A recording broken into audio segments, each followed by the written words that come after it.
Our next speaker is Janet Ady. Janet hails from Maryland, although she works in West Virginia, all those small states. Janet has a very long history in the environmental sciences, specifically environmental education and other aspects, working with the U.S. Fish and Wildlife Service, most recently, over the past 30 years or so. Or so. Okay, she started when she was 10. Yeah. And Janet also has done incredible work in the Fish and Wildlife Service, bringing educators and scientists together.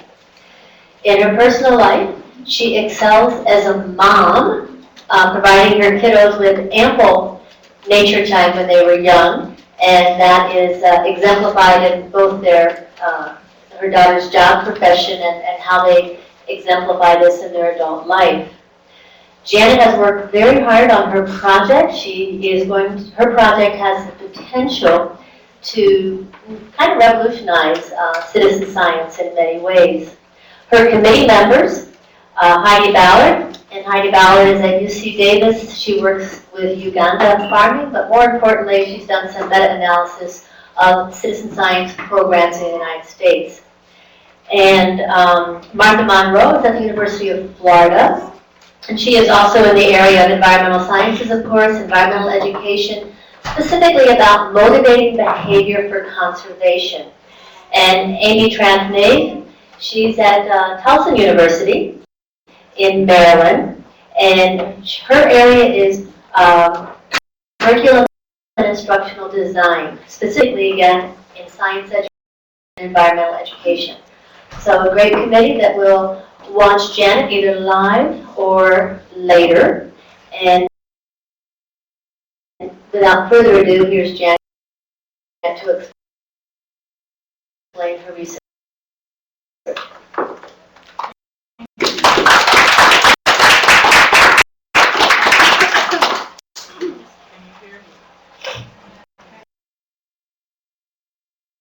No. Turn on. Is it on now? No. Where's the mic right?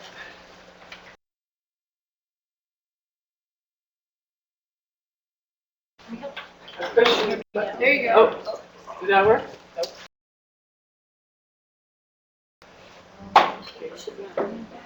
Should be on. Oh, yeah. Okay, good. Thank you. Thank you very much.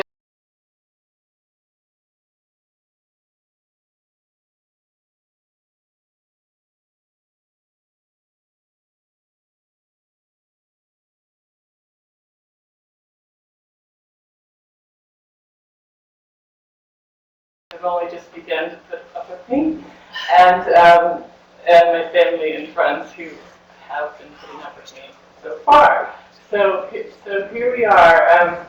As Louise mentioned, I do work with the Fish and Wildlife Service. It's been a wonderful career. My focus has been in environmental education. I started working at a National Wildlife Refuge in San Francisco Bay, at an environmental education center. I've worked in Alaska in our regional office, where I had responsibility for environmental education statewide. I've worked with Native people in Bethel, Alaska. And to incorporate the social science side of conservation into our work. And then I moved to Washington, D.C. and worked in our office in policy and getting the National Conservation Training Center planned and up to speed. And I've been working at the National Conservation Training Center in Shepherdstown, West Virginia, since we opened in 1997, developing training curriculum and courses and materials for people like I was out in the field who are interested in working with their communities in environmental education, engaging them in conservation work. So my whole thing has been always how to incorporate the people part of conservation with the science part and the land management part, because we know it's really all about the people, right? Okay, so we have a very strongly science-based mission in our agency, and you can see, though, it does have a people part of it, so we're not completely clueless about that. But our majority of our work is about managing a network of 500 natural wildlife refuges. We have oversight for migratory birds and other trust species, endangered species, law enforcement. It only makes sense that we have primarily biologists and scientists in our workforce, and not that many educators. So I'm going to be talking about a project that I'm doing that's trying to integrate the science and the education side of things, and what this last couple of years in this program has led me to is something known as citizen science. Remember to close to Eva. So what's citizen science? You might have heard of it, but basically it's emerging as a tool for both research and for education that is really just means that the data is collected by people who are not professional scientists. So this provides a lot of benefits for the scientists because we can get lots of data over a broad geographic and temporal, over time and space. Get lots of data that's aggregated up to a degree that individual scientists could never do on their own. Of course, there's got to be benefits for the citizens, otherwise it ends up being just unpaid data collectors out there. and that's kind of the thing that I'm struggling with or trying to enhance, because those educational objectives are key, and up till now most of the citizen science projects have been more concerned with scientific protocols and not as much about the education parts of things. So there's lots of benefits for people who engage in citizen science, increase science literacy, they're outside, they're learning something about science, they're socializing, all kinds of great benefits. So we need to focus more on what those benefits are as well.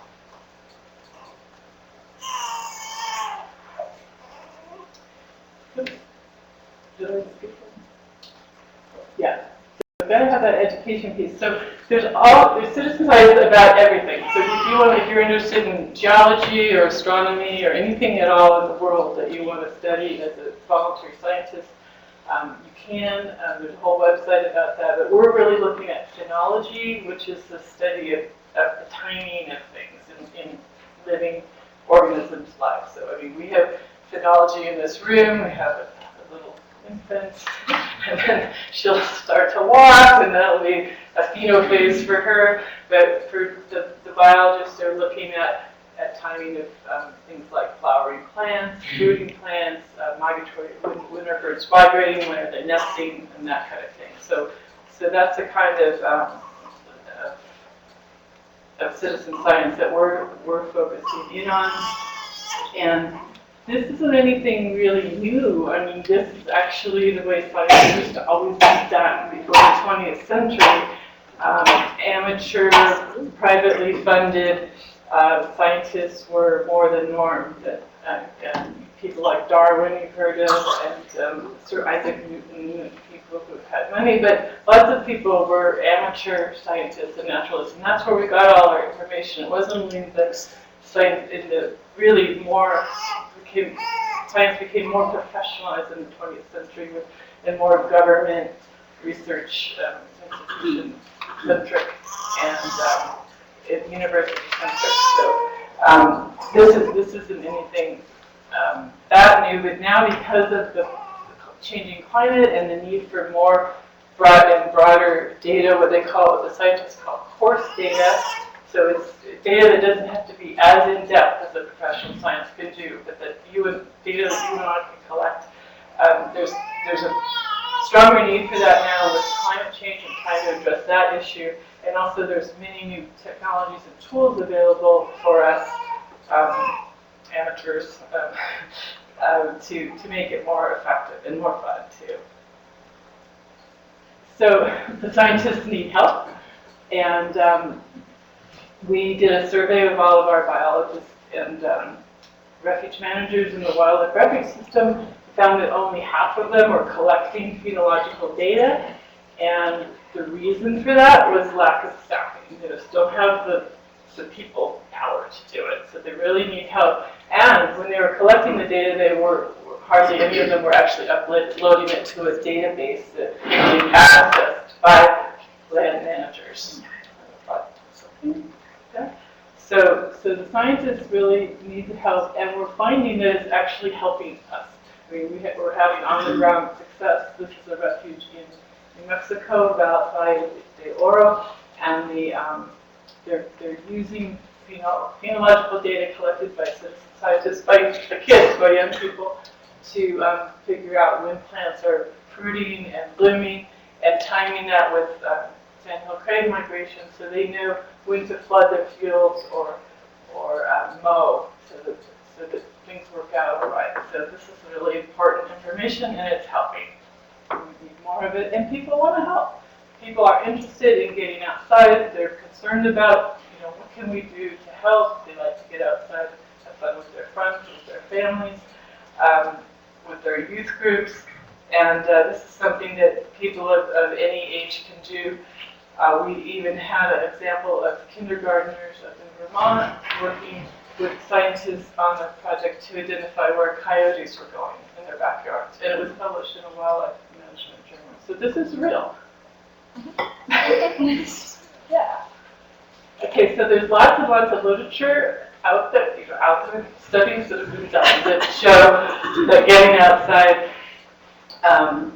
getting people outside is good for nature. It's good for people, but it's also good for nature.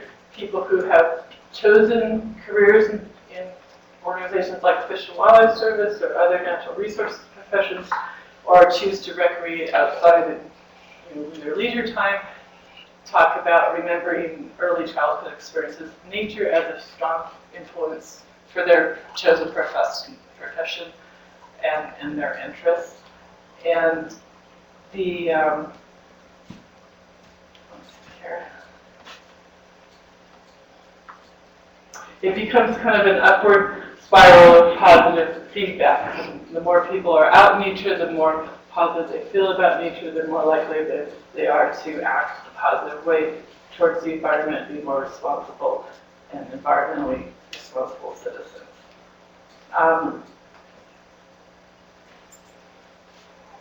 It's also good for people, and we know a lot about this. In fact, there's a recent wonderful book that just came out on the benefits of being outside in nature. Dr. Denise Mitten, one of the authors. But there's more and more work, and you'll hear more about that from folks this week, about how getting out in nature is good for people. It helps them be healthier, happier, smarter. So it's very, very important to do.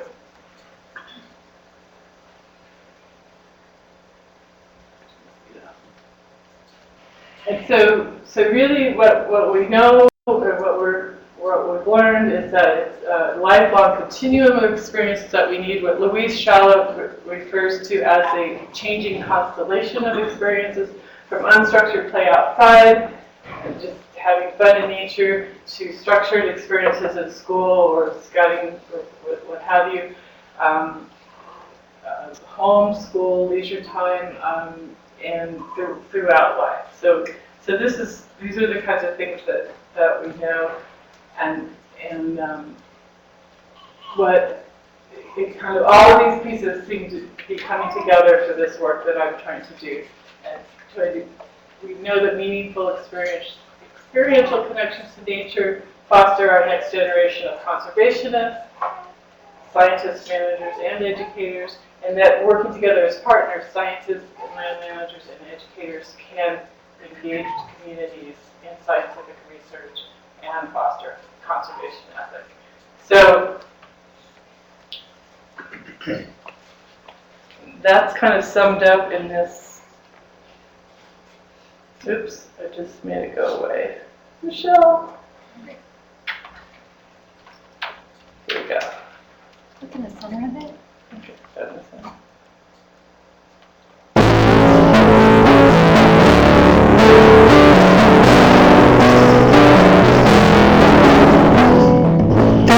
child went forth every day, and the first thing she looked upon she became. And that object became part of her for the day, or a certain part of the day, or for many years, or stretching cycles of years. She spent hours playing outside by herself, and with friends.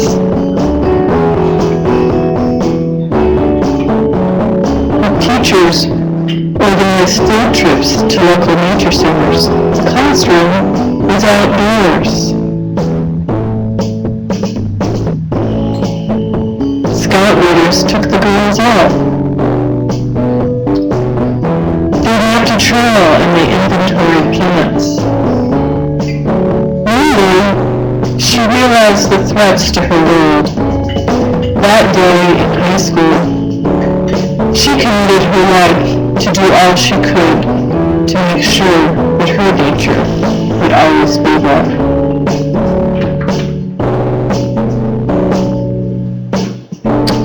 Under a full moon, the youth group counted horseshoe crabs.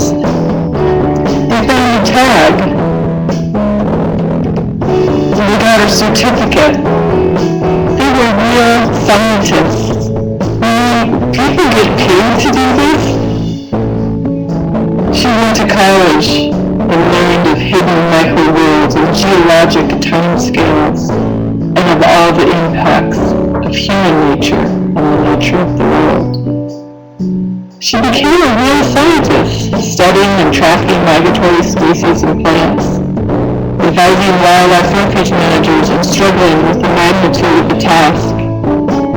She remembers everyone who influenced her life path and who took the time to mentor her, who shared her enthusiasm, who welcomed her help, and took her seriously. She feels good about her work, but she needs help, and she wonders who is mentoring the next generation. She was mentored. Maybe she could reach out to parents, to teachers, volunteer leaders, and ask for youthful help. Could they rekindle that spark of curiosity, the passion for nature carried on to the next generation? Educators can tap the natural curiosity with, the biologists can provide counsel about the research needs. Wildlife can be monitored, habitat restored, and the cadre of passionate youth rejuvenated. The next generation of conservation scientists, wildlife managers, and environmental educators regenerated because a child went forth and paid attention to the world around her.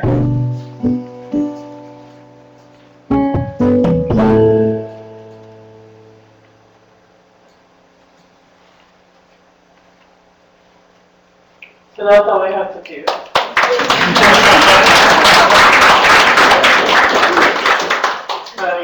Really, I wish I could just turn that in and be done, right? But I am going to do research on this, and you've seen the rationale. These are my questions.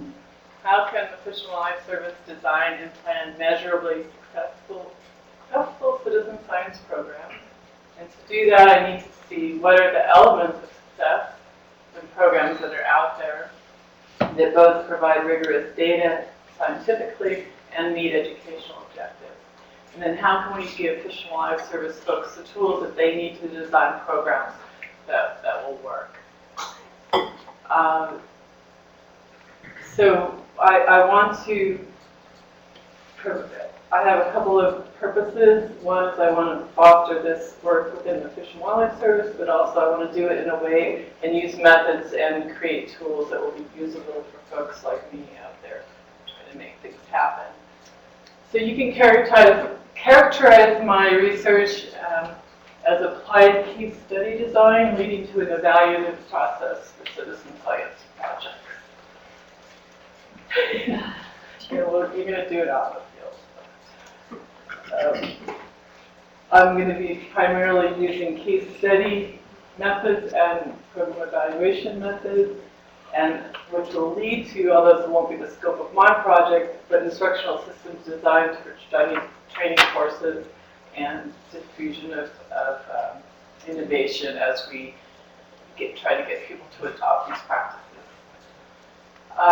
So there's 3 basic phases. First is deciding which cases to study, then identifying the key elements of success, integrating those findings into some kind of a framework or diagnostic tool that Fish and Wildlife Service folks can help use to help guide them as they plan and implement programs, and then and develop a template that we can try out on a field site. There's so many programs out there. I wish I had time to get into them all with you, because there's so many fun ones. You've probably encountered some of the projects, Ladybug, everything you can think of. Even one on the AT. And so to choose from all of those and start figuring out which ones would be best for my case study, depending on their purpose and their audience. And then and start analyzing them would be the next step, analyzing them for looking for themes, and go through the whole process of the case study to find themes that are especially associated with youth engagement and education. Then I'll be working with the case studies and also subject matter experts to develop a logic model for a planning and evaluation framework that people can use, Fish and Wildlife Service folks can use in their planning. So basically I end up doing mostly case study interviews and writing up those case studies, which will be useful tools later as resources for us. And also we're going to have a subject matter expert or workshop where we bring people together, scientists, educators, citizens, youth, to kind of pick their brains and figure out what works. And we'll have these products as a result that I've already mentioned. And then in the future, we'll be piloting this on a wildlife refuge and revising based on lessons learned and setting up a community of practice in the Fish and Wildlife Service. If you want to know more, just talk to me. Or tell me what you think I should do. So, figuring it out. No, I think we're living right along here. So basically, we could take our 2 most powerful tools in the Fish and Wildlife Service, credible scientific information and informed engaged citizenry, with our most powerful change agents inspiring our scientists and our educators to address our most pressing concern right now, in terms of which is climate change. I don't know why, but hopefully we can. Hopefully there's a reason. Okay, thank you very much.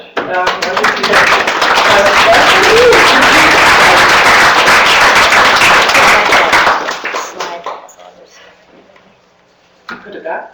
Yeah, just go back to that. All right. Does anybody who has questions for Janet on her research piece or any other piece that she's doing? Or comments?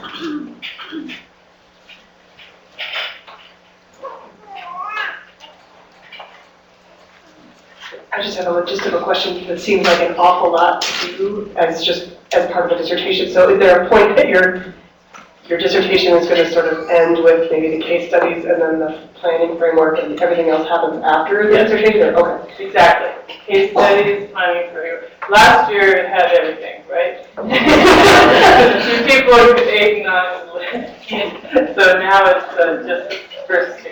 Okay. Very good point. You should be on my committee.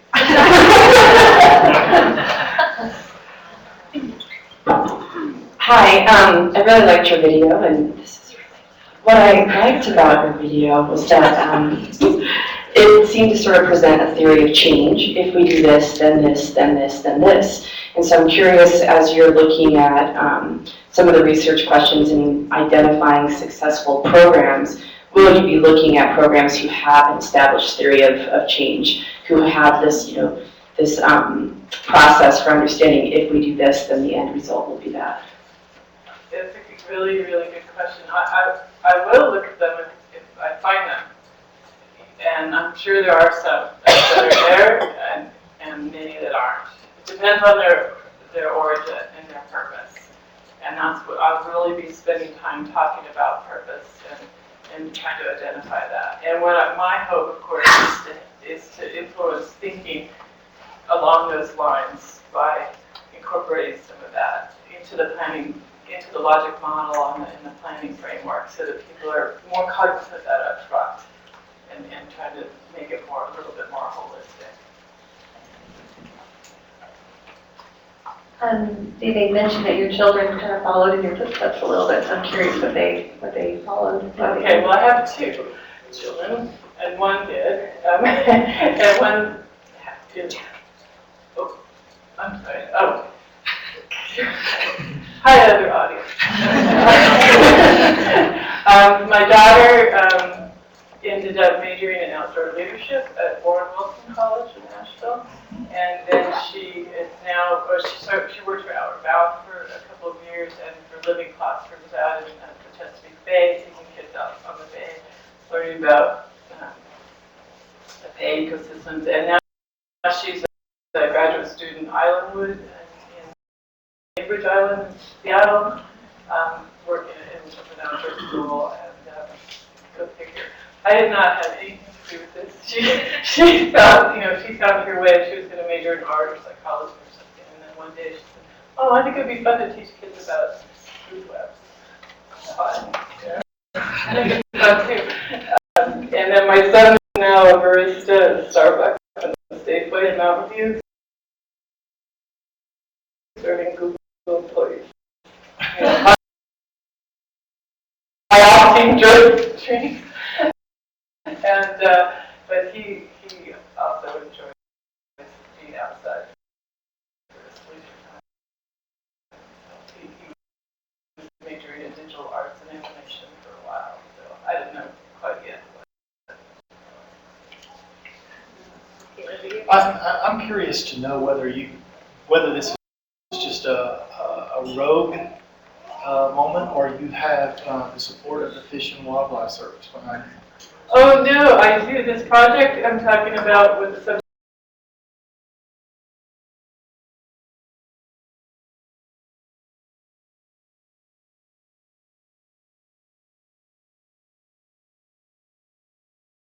they really want to see this work, and they want this template so they can try it out on the Wildlife Refuge. We're already doing training courses that act like this is all the future, but right now we're doing a webinar series on citizen science for Fish and Wildlife Service educators, a webinar series. So people are really interested in it. They're into it. And I can't give them enough, I'm like one chapter ahead, really having, and just everything I share. And then, so they'll be informing all this work as we go, and we'll get more and more people out there doing it. So. Yeah, it's really amazing. I can't believe it. But it's time. It's like with this convergence, and now it's in the stars or something. There's a need. I don't know if you're going to tell the Fish and Wildlife Service it's in the stars, but you might do that too. Who else has a question or comment? Deb.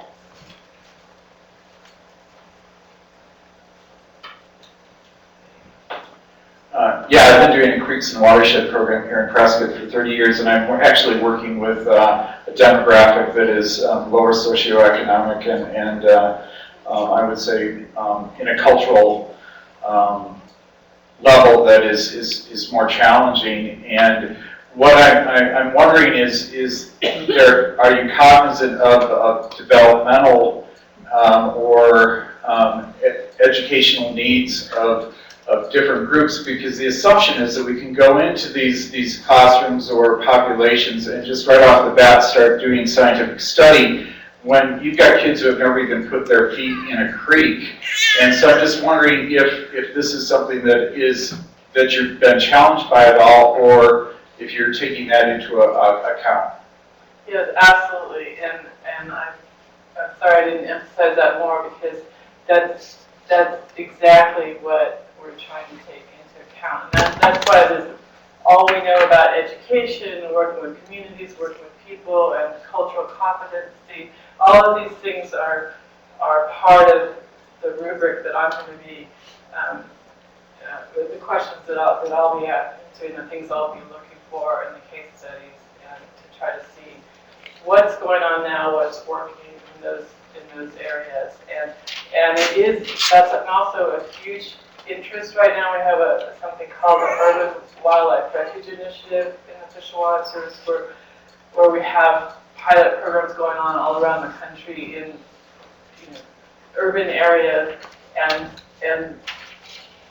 this is also a time where I think I wish we had a different term for citizen science, because it does make it really, the science part really domineering, and that's not, in my mind, that's not necessarily the most important thing.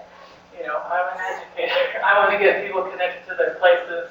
I want to get, overcome those phobias or fears, or develop comfort level, good manners, outside and all that kind of thing. It's really not about science education or the science for me, although I totally respect and realize that's a very, very important thing. So I'm lucky that scientists that recognize that and respect the science that's important, for me and my colleagues. But that's the area that's been less emphasized, and we need more work. There's very few programs so far that I've seen that even have those elements. They have some really good scientific inquiry components, but not really those other things that we know about from experiential, transformative learning stuff. So that's a great question. Thank you. I'm sorry I didn't answer that. Other questions and comments? One of the areas that Janet spent some of her theory class time on is diversity. And an area that's becoming more prominent is named now as nearby nature. And there's been a bit of research about the health benefits of nearby nature. Many of us love to go out and about, but nearby nature is very important for health and well-being, and can make a huge difference in mortality rates and disease rates. And Janet did a lot with the diversity piece because of the urban focus in Fish and Wildlife, and her own focus of wanting to have a broader citizenry involved than sometimes what has been involved because of the nature of privilege, nothing else. Yeah, and I just feel even more humble now after doing that work, and less qualified to address it. So, I don't know. Help. Anyway, I'm very not quite sure how to do it. All right, thank you very much, and thank you, Janet. Wonderful presentation. And we'll be, I'll turn it over to James. So